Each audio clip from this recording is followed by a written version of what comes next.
We were doing a story about ape trafficking, and it really is, it's the second largest country in Africa in terms of land, and it's got the most beautiful parks and rivers. It's stunning. It could be, a huge tourism destination. We had the opportunity of hiking up this Kahuzi-Biega National Park that leads up to the gorillas, where we saw gorillas in the wild, and it was beautiful, beautiful, stunningly beautiful. Who's trafficking in apes? Well, a lot of them are ending up in the Arabian Gulf and in Dubai again. What do they do with them? They put them in private zoos that they then charge visitors to come and see. They put them in private homes, people that want to have exotic pets in their house. Someone has a gorilla in their house? Oh, they do. Gorillas go for $500,000 or more. And Wow. It's a crazy gorilla that they catch in the wild. And the sad part about it is that to be able to catch that gorilla, and the same thing with chimpanzees, they have to kill the whole family because, they're very social and...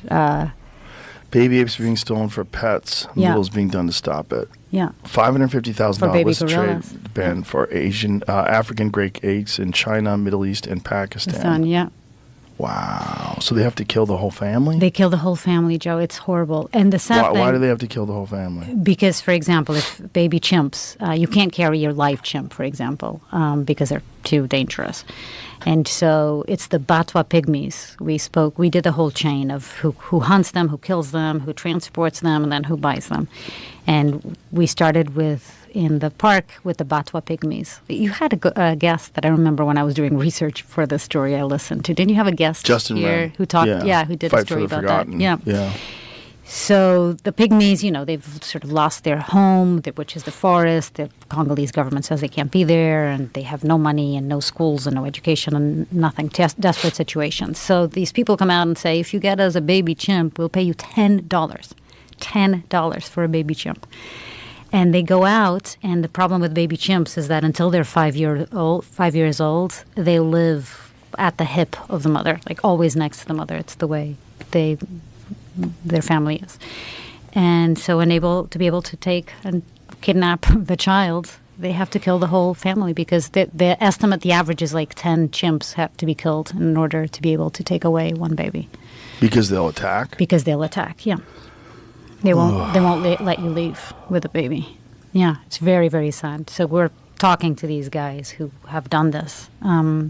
How much of a market is there? Like how many are they trading? There's lots being sold. So we then went online and did this whole investigation and found that it's actually super easy. There are people online that you can reach out to and they will get you a chimpanzee or a baby gorilla. It's crazy. And then they're transported in sometimes private planes to these places. And then, tourists in Dubai can take photos with little baby chimps. Jesus Christ. Or baby gorillas.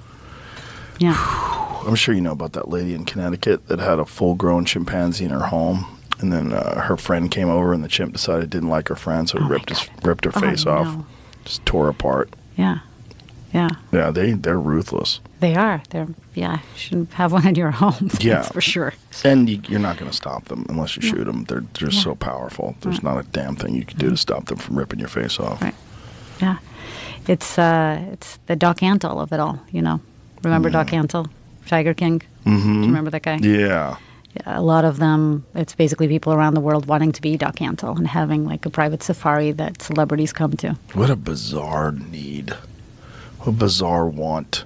Have a bunch of locked up exotic primates in cages that you can just stare at. But also what a bizarre need it is that we want to take photos and selfies with tigers and apes. Like, why?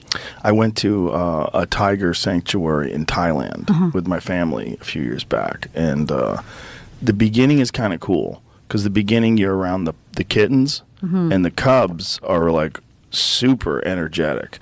And they're jumping around and attacking things, these little tiny tigers. They're really cool.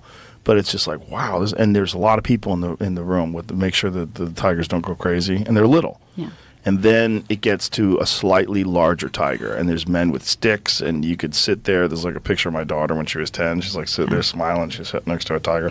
A small tiger. It's like 40 pounds or something like that. Then when they get bigger, they're drugged.